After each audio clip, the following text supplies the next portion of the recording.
I mean, this was a huge crime scene. Most people don't think of it as a crime scene, but it was a crime scene of 7 blocks.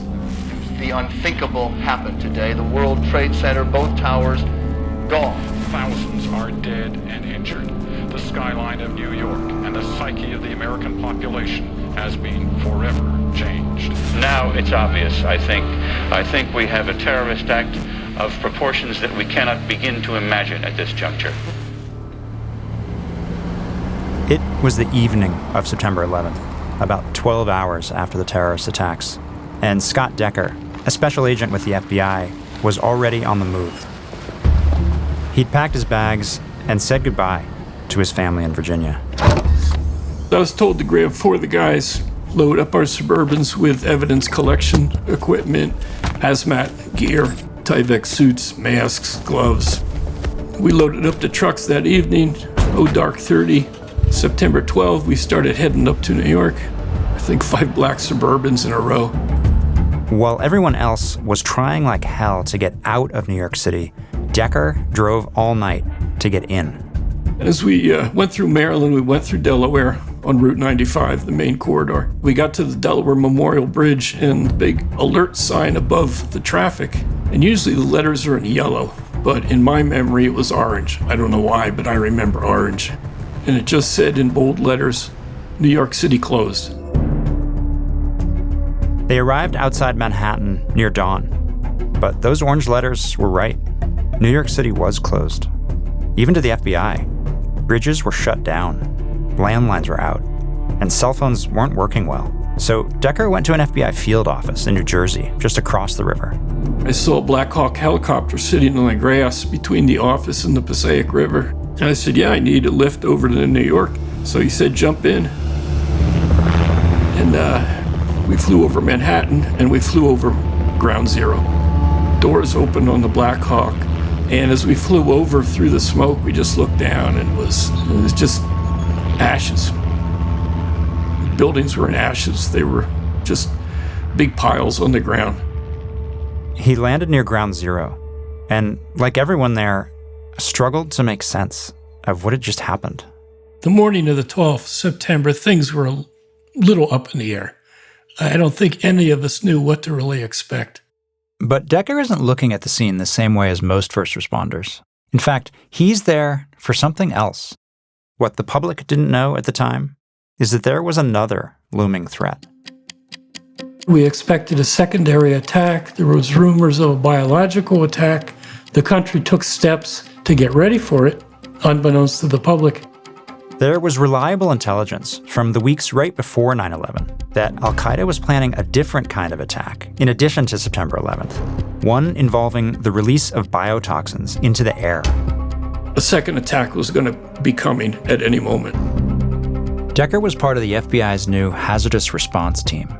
So while everyone else was looking at the wreckage, he was on high alert, searching for signs like unusual illnesses that this second attack, this time biological, was already underway. What no one knew at the time is that they were looking in the wrong city. A Florida man has contracted a very rare and potentially deadly form of anthrax. As all Americans know, recent weeks have brought a second wave of terrorist attacks upon our country. The deadly bacteria have now turned up in the American capital. Deadly anthrax spores sent through the U.S. mail. One of the most lethal weapons of all time comes from an almost indestructible bacteria called anthrax. And in the fall of 2001, envelopes laced with powdered anthrax started showing up in the mail. The latest letter to have been discovered is thought to contain literally billions of spores. The letters sent to NBC and the New York Post were the same. There's a warning. Take penicillin now. You cannot stop us. We have this anthrax. This you is die anthrax. now. Anthrax. Are you afraid?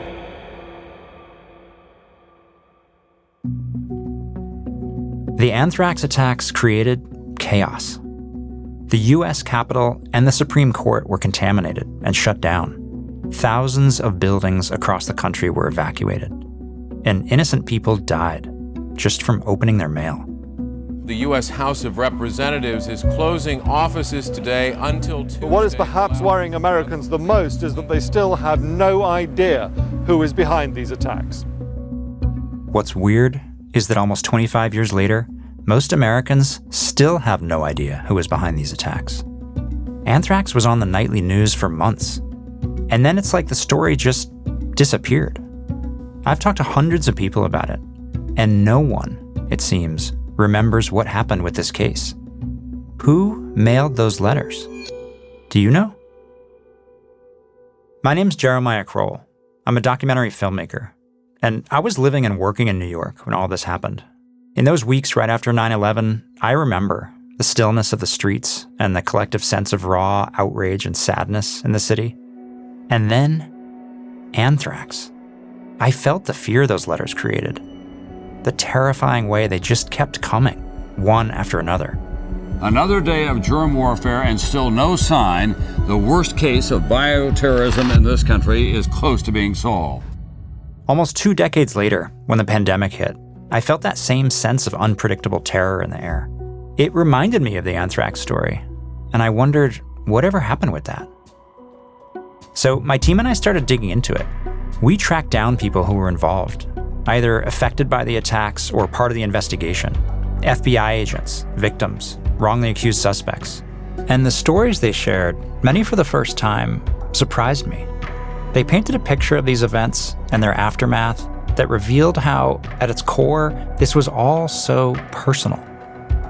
Like stories about investigative mistakes right from the start, about civil liberties trampled, and about lives destroyed.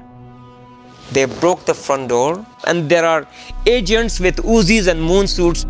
It's one of the most devastating things that's ever happened to me. It'll follow me forever. I want to look my fellow Americans directly in the eye and declare to them, I am not the anthrax killer. And even after all of that, after the 7-year odyssey the FBI went on to try to solve this case, some people still wonder if the FBI got it right.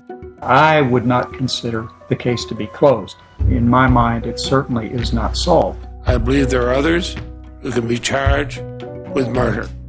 This is a story about people who have to look at chaos and try to make sense of it while it's still happening, and how hard it is to get that right. The worst thing that can happen to an FBI agent working a criminal investigation is to solve it in your mind before you really have the evidence. It's about the stories we tell ourselves and the price we pay when we tell the wrong ones. We're going to go inside one of the largest FBI investigations in history to figure out why we all lost track of this case and to explore the aftershocks we still feel today. From Wolf Entertainment, this is Aftermath, The Hunt for the Anthrax Killer. Episode 1, Isolated Incident. I want to go back to the beginning of this story, to a time when most Americans never gave much thought to face masks or deadly particles in the air. It's October 2nd, 2001, 3 weeks after the attacks of 9/11, and we're in suburban Florida. It's the middle of the night, and a man named Robert Stevens wakes up feeling sick. He has chills and a fever. Robert Stevens is 63. He's a newspaper photo editor who lives in Lantana, Florida. That's a coastal town about an hour north of Miami. He's raised a few kids and is getting close to retirement. But when he wakes up that night, he feels disoriented, dizzy, and things seem to be getting worse. His wife, Maureen, is worried. She found him awake in the bathroom, vomiting over the toilet bowl, confused. Dr. Larry Bush was chairman of infectious diseases and chief of staff at the JFK Medical Center in West Palm Beach, the hospital closest to Robert and Maureen Stevens' house. She drove him to the hospital. He walked into JFK emergency room at around 2 a.m. And after they put him on a ventilator and got a chest radiograph, they sent him for a spinal fluid examination, looking for bacteria. Robert's condition gets worse. He goes into a coma. Larry and his team suspect that he has meningitis, an infection that makes the brain swell. So he looks at Robert's spinal fluid.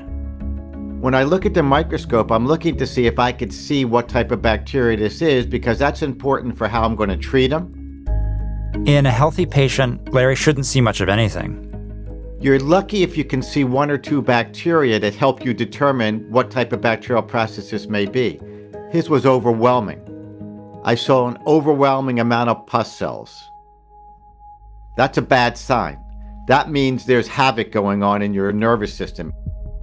These bacteria suggest a cause of infection that shocks Larry. They almost never, ever cause spinal fluid infection, meningitis. But one does. Anthrax. Larry can't get his head around this. Most of us are now familiar with anthrax largely because of this case. But back then, in 2001, this was nuts. Most people didn't think about anthrax at all. And for doctors, it was something you read about in textbooks, not something you expected to see in a patient. There were a lot of things going through my mind. There's nothing else that explains it. But it just doesn't make sense. Anthrax is a natural bacteria that usually only infects livestock. Cattle tend to catch it in dry rural areas. They eat or breathe in anthrax cells, called spores, while they're grazing. So it's not like a guy in suburban Florida is going to just accidentally breathe this stuff in while going about his life. And if he did somehow, he'd be the first person in the entire US in almost 25 years. And that person had gotten it from inhaling anthrax spores off of wool shipped over from Pakistan. Larry runs more tests. He had an overwhelming amount of bacteria, but what struck me was the shape and the color of these bacteria. He sees tiny, blue-stained bacterial rectangles, all in a line. Imagine looking down on a train from high in the air. I'm an infectious disease person. I lecture, I write on infectious diseases. I look at bacteria under a microscope every day. I knew what I was looking at. In retrospect, now knowing how everything would play out, this is the moment that it all began. Right here, for the first time in 25 years, it seems that someone in America has anthrax in their lungs. I'm convinced this is anthrax. I don't have 100% proof. Imagine you're him right now. You're the chief of staff for the whole hospital, and you're very sure that what you see is one thing. But that one thing is so rare and so deadly that when you tell people about it, they'll either not believe you or panic. My fear was creating chaos in the hospital. Chaos not just in his hospital, but also likely all of Florida, and probably the nation. After 9/11, the whole country was bracing for another attack. Larry's afraid that this could be it. He can't be the only one exposed. That's my concern. My fear was missing bioterrorism and being the person who could blow the whistle. He has to risk creating that chaos. So he does. Larry calls Dr. Jean Malecki, a friend and colleague who's the health director for all of Palm Beach County. But she was busy at that moment. I was giving an actual seminar on bioterrorism at the time the phone call came in. And so we were in the middle of that when my secretary rushed over to hand me a note from Dr. Bush. So I left the seminar and went to my office, and I got the call from Larry. And he said, "Oh, Jean, I need to talk to you." He said, "Make sure your door's closed." Larry tells Jean he thinks Robert Stevens has anthrax. They both know more tests need to be done to prove it. So Jean calls up the Centers for Disease Control. But the CDC pushes back. They refuse to believe anyone could catch anthrax in suburban Florida. I was told by the state of Florida, the Public Health Laboratory, and the CDC, you don't have enough information. And I said, wait a minute. I have a potential anthrax event occurring in my backyard here. I am the chief health officer here, and you're telling me not to act on this? And that's exactly what they were telling me. And I said, well, too bad. You're getting specimens in the mail. You will have them within 12 hours. Despite the CDC's hesitancy and the testing that still needs to be done, Larry and Jean have little doubt that it's anthrax. The real worry on their minds is that this could be the beginning of another attack by Al-Qaeda. And what they don't know is that the FBI is worried about another attack too. The underlying current among government and scientists was a second wave of attack is coming, and it may well likely be a biological or chemical bomb. Anthrax at the top of the list is a biological threat agent number one.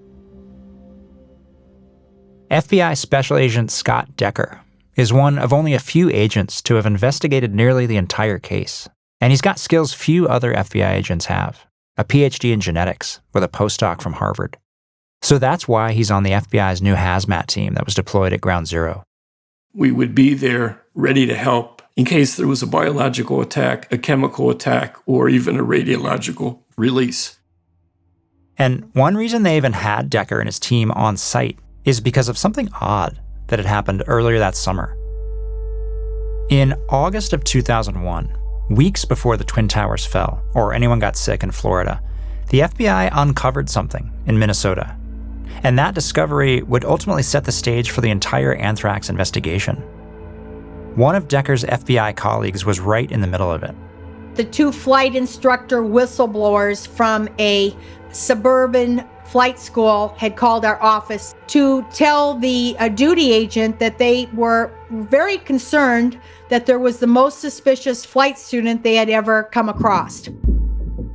Colleen Rowley was an FBI agent in Minnesota at the time. He was, first of all, asking questions that would never be asked by a normal flight student who is trying to actually learn how to fly.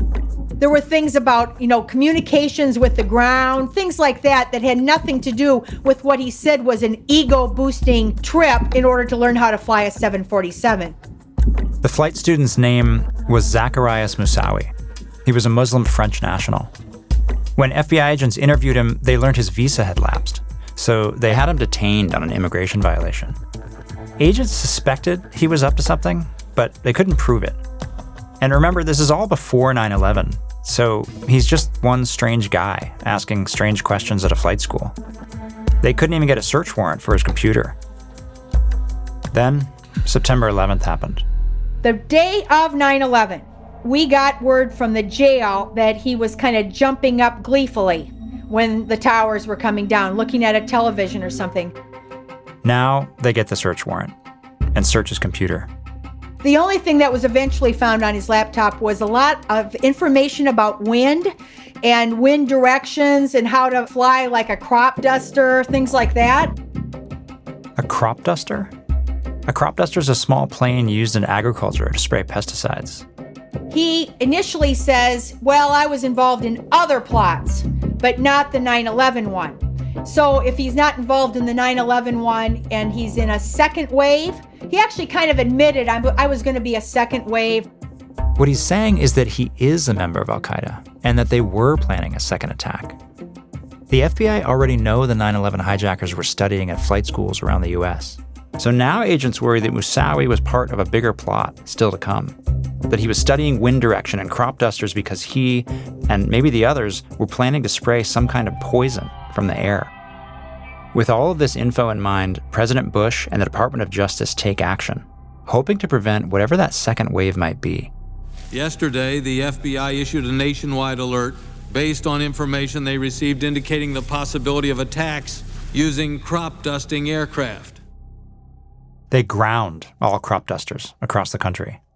That solves the immediate problem. But they still have a larger issue. Are there other extremist pilots out there waiting to launch an attack? Director Mueller and Attorney General Ashcroft gave press conferences announcing the names of all 19 hijackers. The director of the FBI and I just returned from a memorial service at the National Cathedral and wanted to take this time to give you a report. Announcing the names was a call for help to the public. If you'd seen something, say something. The FBI requests that anyone who may have information about these individuals immediately contact an FBI field office or call the toll-free hotline. And someone did. They didn't want to learn how to land. They just want to learn how to fly. Willie Lee is a crop dusting pilot who had an eerily similar story to the one in Minnesota. Suspicious acting men from the Middle East asking unusual questions about planes. That would tip me off right off the bat. But Willie isn't in Minnesota. He's halfway across the country at a different crop dusting business. He'd been flying crop dusting planes for decades. On any given day during his regular job, he'd pack as much as 500 gallons of pesticides into his Air Tractor 502 crop plane. He'd fly incredibly low to the ground to avoid spraying homes and people. We fly 2 or 3 feet off the ground whenever we're spraying. It takes some experience to do it. But these men didn't sound like they wanted that experience. They were asking about tank capacity and flight distances. It sounded off. So 6 weeks before September 11th, Willie called the police. I told them, I said, these people, something's up there. I said, these people asking questions that people don't ask. But the police didn't do anything about it. They couldn't really. No one had done anything illegal. After 9/11, when Willie saw the names and pictures of the hijackers on television, he knew he'd been right to be suspicious. Because some of the men who'd visited him were the same men who flew the planes into the Twin Towers. In fact, one of them was Mohammed Atta, the chief U.S. operative who directed the attack. Willie and his team called the FBI. This time, they took action. So now the FBI has a question to answer. Why were al-Qaeda members in at least 2 different places around the country trying to learn how to fly crop dusters? And meanwhile, there's another team with a question the FBI hasn't heard about yet. Dr. Bush and his colleagues, who are trying to figure out how a man in suburban Florida has anthrax. And now those 2 mysteries are about to collide. Because the airfield that the 9/11 terrorists visited, Willie's airfield, it's less than an hour away from the home of anthrax patient Robert Stevens. Back in that hospital, Robert Stevens' health is deteriorating. And Dr. Bush still doesn't know for certain what he's dealing with. 8 o'clock the next morning, I call Jacksonville Reference Lab and I say, "What was the result?" And he said to me, "I shouldn't tell you that." I said, "Wow, that's a bold answer." I said, "Well, there's 2 things with that answer." I said, "First of all, I'm the treating doctor. I'm taking care of this patient. I'm responsible for him. I sent the lab to you." I said, "And by you telling me you shouldn't tell me that, you just told me that." He said, "I gotta go." I said, "Where you going?" He says, "I have to call the people I work for." He hung up. The people he works for are high up on the chain. In an instant, the CDC calls the National Department of Health, who calls the White House, who calls the Department of Justice. And now, finally, the FBI learns anthrax is in Florida. Because of his background in science, Agent Scott Decker knows an anthrax infection shouldn't have happened in Florida. So for the FBI, who'd been worried for weeks about some kind of biological attack, likely from the air, maybe involving crop dusters, if this isn't the work of the same 9/11 terrorists, who they now know took flight lessons at an airfield only an hour away, it's an awful lot of coincidences. We didn't know if it was an act of terrorism, so that was the first thing we had to do, is prove one way or t'other. And in order to do this, prove it's terrorism, Decker and the FBI need to know what kind of anthrax this is. Because anthrax comes in strains, like the flu. And if they can figure out the strain, that might tell agents where or how Stevens got infected. He had been up in North Carolina when he got sick, visiting his daughter, and they had gone to a state park. There was a thought that he had got infected up there, one of the plants or the bad water or something. FBI agents head to the state park to look for any signs that Stevens could have been infected in nature. But the scarier scenario is that the anthrax came from a laboratory. Because if it's from a lab, there's a good chance somebody spread it on purpose. To figure this out, the FBI knows exactly who to turn to. We agreed to call up Dr. Paul Keim in Arizona, Northern Arizona University. He was the unquestioned expert in the country. Yeah, so I was doing my normal college professor stuff at the beginning of a fall semester here in Flagstaff, Arizona. And out of the blue, an acquaintance of mine from the FBI called me up and said, "Hey, we have an unusual case of anthrax down in Florida." Dr. Paul Keim hoped to find the source of the anthrax in a biological database he'd been creating for decades. For the last 30 years, I've been involved in trying to develop DNA methods for precisely identifying strains of dangerous pathogens so that we can identify where they came from, link them together with outbreaks, and in particular, how they're related to biological weapons. So, as Robert Stevens is lying in a coma, investigators put a sample of his spinal fluid on a private jet and fly it halfway across the country directly to Paul. And so it was like, wow.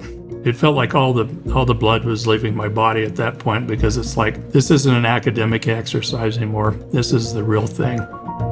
So after I hung up, I quickly went around and found all the anthrax DNA fingerprinting people. I told them I expected to have the anthrax back in the lab by about 8 o'clock in the evening. So I said, take care of whatever you need, but be back here around 8 o'clock and be prepared to start doing the analysis.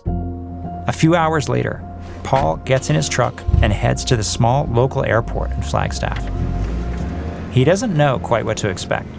The general aviation guy just went and opened up the gate and let me drive out on the tarmac, and the Gulfstream's a pretty impressive plane. And so it landed right around sunset.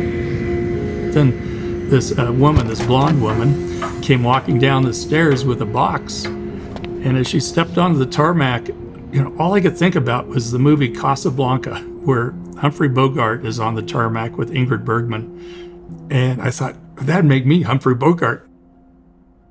And then I kind of slapped my face and said, get your head back in the game, Paul may not be in a Hollywood movie right now, but in a way he is a detective. And in this very moment, the fate of American biosecurity is quite literally in his hands. So he takes that package and drives it back to his lab. And there he goes into the biosafety suite and opens the box. And it's a box, 18 inches by 18 inches by 18 inches, a cardboard box. And inside of it was a styrofoam pack and then a crush-proof pack. And inside that is a vial with the spores found in Robert Stevens' spinal fluid. When you're looking at it by eye on a culture, it's kind of this white, creamy stuff, kind of like mayonnaise smeared on top of Jell-O. We knew for sure it was anthrax because it had a DNA fingerprint pattern that was very consistent with Bacillus anthracis. It's anthrax, 100%. Once Paul knows that, he needs to figure out what strain it is. And my laboratory had been developing DNA fingerprinting methods to identify the different strains from around the world. And if it was a laboratory strain, this wasn't an accident in the wake of 9/11. Paul and his team work through the night.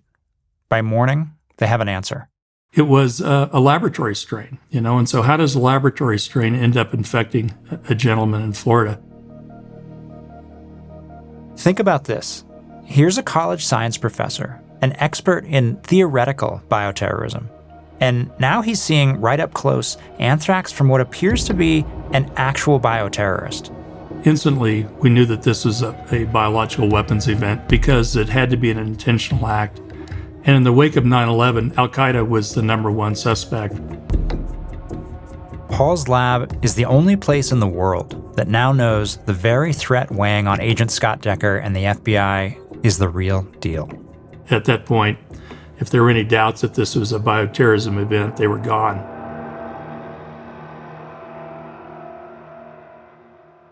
For the moment, the story hasn't spread to the media. Paul Keim and the FBI have only a short window to try to get answers before the bad news spreads. And they're all wondering the same thing. Was it the 9/11 hijackers who deployed this anthrax? Gene Malecki, the health director in Florida, worries about that too. In Palm Beach County, we use crop dusters all the time. They go up and down all the time, spraying our vegetables and our fruits. If there was an aerial attack, is it possible the 9/11 hijackers, or people working with them, had dropped anthrax in an area that included Robert Stevens' backyard? Is that how it ended up in his system? Stevens' home was less than a mile from an airstrip, so his house could have easily been in the path of travel. My focus was to go to the home, to speak to everybody there, to take samples, to investigate the entire outside of the home, inside the home, to look at potential sources for anthrax. Gene takes a biohazard crew to scour the property from top to bottom. The home itself was a 3 bedrooms, probably 2 baths, nice little kitchen and living room. The powder is so fine that if it was sprayed from the sky, it could be anywhere. In the backyard, they had lots of plants and lots of trees. We looked for any type of white powder, substances that could have been in the trees or on the ground. I remember distinctly bending down and taking samples off of various bushes that were in the backyard. On the surface, nothing looks suspicious. There's no obvious white powder anywhere. But Jean sends samples she's taken to her lab. She then heads back to the hospital to check on Robert Stevens and discovers a deadly disease putting a Lantana man in the hospital. The story was out. Mohammed Atta, who was the lead terrorist on board one of the flights that crashed into the World Trade Center, apparently took flight lessons in Palm Beach County at a flight school. Anthrax can enter the body in 3 ways. It can be swallowed, seep through cuts in the skin, and the most deadly way, inhaled. State and federal health officials hurry to put together press conferences to address everyone's concerns. This individual is being cared for by a very well-trained and expert team of physicians from within the hospital in Palm Beach. As one of those well-trained physicians, Dr. Larry Bush is called upon to answer some tough questions. The difficult part for me in that press conference was Maureen Stevens was sitting in the front, and they said to me, "Is Bob Stevens going to die?" Larry knows that historically, inhalation anthrax is likely fatal, but he's conflicted about sharing the worst-case scenario. But I'm looking at Maureen Stevens, and I said, well, he's seriously ill. He's on the right medication, and we have hope that he could survive. Meanwhile, the press keep on with their questions, and the CDC seems entirely focused on hitting the same reassuring note over and over again.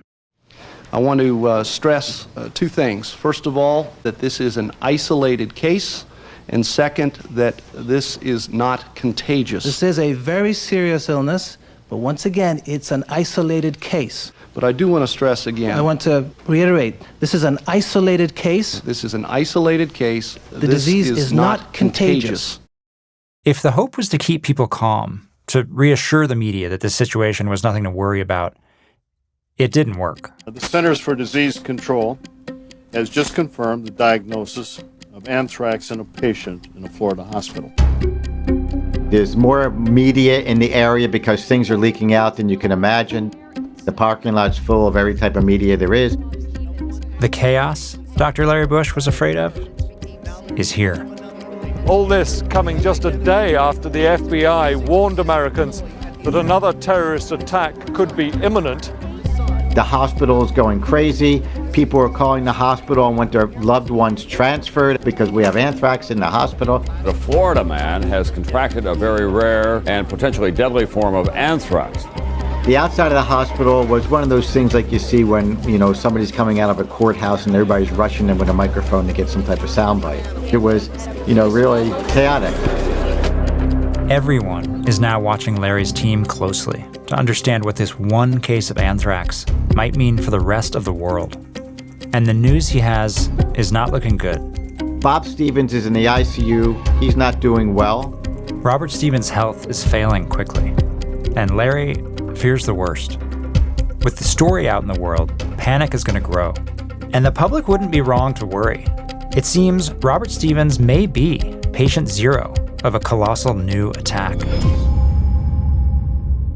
Agent Decker and the FBI now face what could be the largest bioterror threat in American history.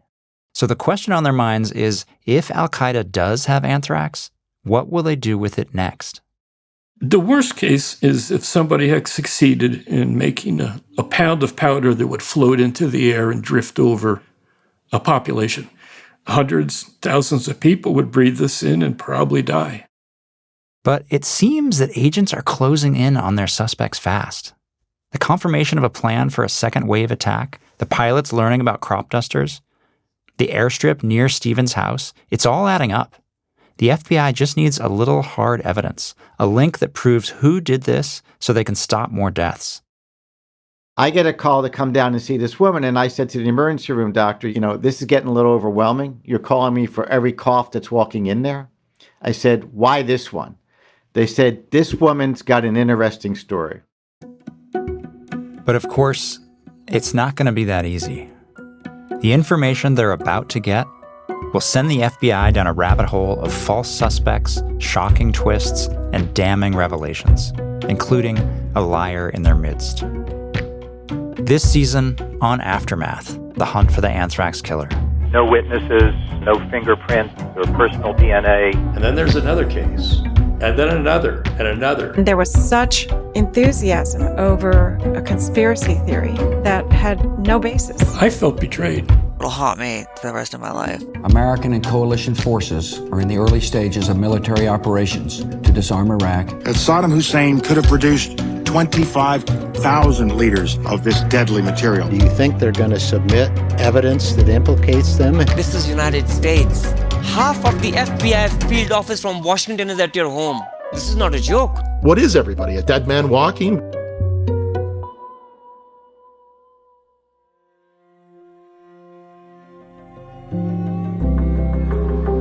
Aftermath, The Hunt for the Anthrax Killer is a production of Wolf Entertainment, USG Audio, and Dig Studios, in collaboration with CBC Podcasts. The series is hosted by me, Jeremiah Kroll. It's created, written, and executive produced by Scott Tiffany and me at Dig Studios. Aftermath is executive produced by Dick Wolf, Elliot Wolf, and Stephen Michael at Wolf Entertainment, Josh Block at USG Audio, and Janielle Kastner at Spoke Media. The series is produced by Kelly Kolf. Story editing by Janielle Kastner. Sound design and mix by Evan Arnett. Original composition by John O'Hara. Production by Spoke Media. Production support for USG Audio by Josh Laulongi. Tanya Springer is the senior manager of CBC Podcasts. Arif Noorani is the director of CBC Podcasts. Thank you for listening.